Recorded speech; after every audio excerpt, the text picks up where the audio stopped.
लड़कियों के पास सबसे बड़ा अस्त्र क्या है पता है? कि तुम्हें रेप केस में फंसा देना, कहना कि अरे इसने मुझे छेड़छाड़ किया। तो ऐसा ही लड़की इसी चीज़ का फ़ायदा उठा करके यहाँ पे देखो कितना झूठ बोल रही है, ये बस सुनो आप। बताते रेप कैसे होता है। अच्छा। हाँ, जब ये सब हादसा मेरे साथ हुआ तो मैं कम से कम 2-3 घंटे बेहोश पड़ी रही। अच्छा। हाँ, वो दिन कहता है कि इसका जाकर पहले टेस्ट कराओ, इसने लास्ट टाइम सेक्स कब किया था। मेरे प्राइवेट पार्ट का टेस्ट करवाओ। हाँ। कह रहा है कि वो बच्चा ही मेरा नहीं था। जब पुलिस वाले ने इस बहन की लौड़ी की सच्चाई जानी तो पुलिस वाले पे ही मीडिया में झूठा आरोप लगा दिया कि पुलिस स्टेशन में मेरे साथ छेड़छाड़ किया, मुझे छुआ गंदी गंदी जगह पे।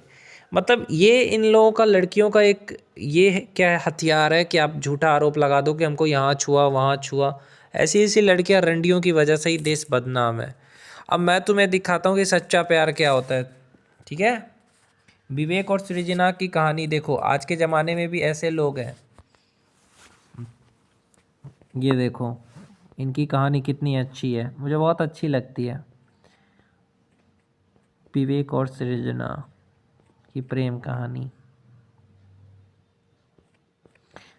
मरते दम तक अपने पति को साथ दिया, ऐसी औरत थी। और आजकल देख लो क्या क्या हो रहा है।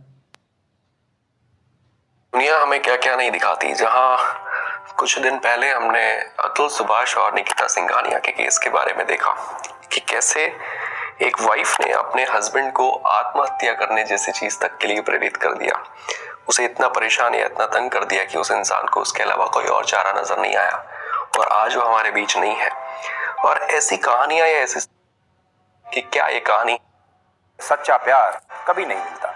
क्योंकि विवेक और उनकी पत्नी सृजना इंस्टाग्राम पर रील्स बनाते थे। एक दिन विवेक के सिर में दर्द हुआ। इसके बाद उन्हें पता चला कि उनका ब्रेन ट्यूमर चौथे स्टेज में पहुंच चुका है और उनके पास सिर्फ 6 महीने का समय बचा है। डॉक्टर्स ने जवाब दे दिया। इसके बाद विवेक की पत्नी सृजना ने अंतिम सांसों तक विवेक की सेवा की, विवेक को खुश रखने का पूरा प्रयास किया और कोशिश की कि विवेक की जान बच जाए। जब विवेक की कीमोथेरेपी होती थी तब सृजना उन्हें गले लगाकर यह समझाती थी कि एक दिन सब ठीक हो जाएगा, और उन्हें हर रोज कभी ब्रश कराती थी, व्हील चेयर पर बैठाकर बाहर घुमाने के लिए ले जाती थी, बाहर की दुनिया दिखाती थी, उनके साथ त्योहार सेलिब्रेट करती थी। मौत के इतने करीब होने के बावजूद सृजना ने विवेक का हौसला बढ़ाया और विवेक का जन्मदिन पूरे जश्न के साथ मनाया। कहते हैं कुछ प्रेम कहानियां अधूरी होकर भी पूरी हो जाती हैं, और इस प्रेम कहानी को आप इस तस्वीर से समझ सकते हैं। पहली तस्वीर कैंसर से पहले की है और दूसरी तस्वीर कैंसर के बाद की है। सृजना ने इंस्टाग्राम पर बताया कि विवेक और वो एक ही स्कूल में पढ़ते थे। धीरे धीरे दोनों में प्यार हुआ। 6 साल के रिलेशनशिप के बाद दोनों ने शादी की। विवेक की पीएचडी के लिए दोनों अमेरिका चले गए, लेकिन किस्मत को कुछ और ही मंजूर था। कुछ ही समय के बाद विवेक को सिर दर्द रहने लगा। वो चलने फिरने में असमर्थ हो गए। एमआरआई के बाद पता चला कि विवेक को स्टेज 4 का ब्रेन कैंसर है। दोनों की दुनिया जैसे खत्म हो गई, लेकिन सृजना ने उम्मीद नहीं छोड़ी। उन्होंने अपने पति का ख्याल एक छोटे बच्चे की तरह रखा और हर एक जो उनकी यादें हैं उसे सोशल मीडिया पर वो लगातार शेयर करती रही। एक समय यह भी आया जब सृजना ने विवेक के गिरते बालों को देखकर उन्हें हिम्मत देने के लिए अपने खुद के बाल अपने ही हाथों से काट दिए। उनकी दिनचर्या पूरी तरह से विवेक पर आधारित थी और एक हमसफर बनकर वो हर कदम पर अपने पति के साथ खड़ी रही। विवेक के अंतिम संस्कार का एक वीडियो भी वायरल हो रहा है, जिसमें सृजना उन्हें देखकर आखिरी बार उनसे कुछ कह रही हैं, और वो वीडियो आज आपको देखना चाहिए। ये प्रेम कहानी समाप्त नहीं हुई। दुनिया की नजरों में हो सकता है विवेक के जाने के बाद ये प्रेम कहानी समाप्त हो गई, लेकिन ये भी असल में एक शुरुआत है। ये देखिए,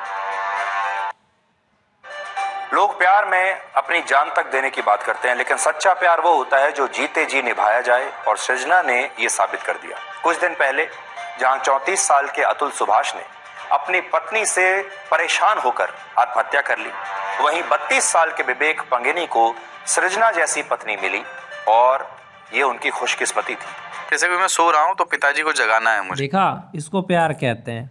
मैं यही कहना चाहता हूँ कि प्यार का मतलब ये नहीं होता है कि हम अपने आप को नुकसान पहुँचाएं या दूसरे को नुकसान पहुँचाएं। अपने को नुकसान नहीं पहुँचाना है कि नहीं हम खाना नहीं खाएंगे अगर वो मुझसे बात नहीं करेगा, या अगर मुझे छोड़ देगा, या अगर उसने मुझसे नाराज़गी है तो मैं नहीं खाऊंगी, अपने को कमज़ोर बना लूँगी। ये नहीं होता है प्यार का मतलब। प्यार का मतलब होता है कि उसको कोई भी टेंशन नहीं देना है।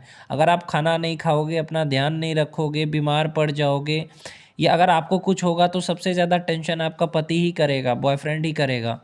तो टेंशन देने को प्यार नहीं कहते हैं। अपना ध्यान रखो, साथ साथ सामने वाले को भी अच्छा समझो, सामने वाले को भी अच्छा समझना प्यार है। प्यार में एक दूसरे को समझना होता है, टेंशन देना नहीं होता एक दूसरे को। बहुत सारी लड़कियां ये सोचती है कि मैं खाना नहीं खाऊंगी, बीमार पड़ जाऊंगी, खुद को तकलीफ़ दूंगी तो मेरा पति मुझे समझेगा। अरे उससे उसे टेंशन होगा, और वो टेंशन होगा तो ऑलरेडी ज़िंदगी में इतने सारे टेंशन लेके बैठा है। अब तुम्हारा भी टेंशन लेगा कि उसने खाना खाया कि नहीं खाया। तुम लापरवाही से रहोगे, तुम्हारा तो उसको ही टेंशन होगा। इसलिए अपने पति को कभी भी टेंशन मत दो, लापरवाही से मत रहो, अपना काम ध्यान से करो, टाइम पे खाना खाओ, इससे वो टेंशन में नहीं रहेगा। और सच्चा प्यार का मतलब समझ में आ गया ना?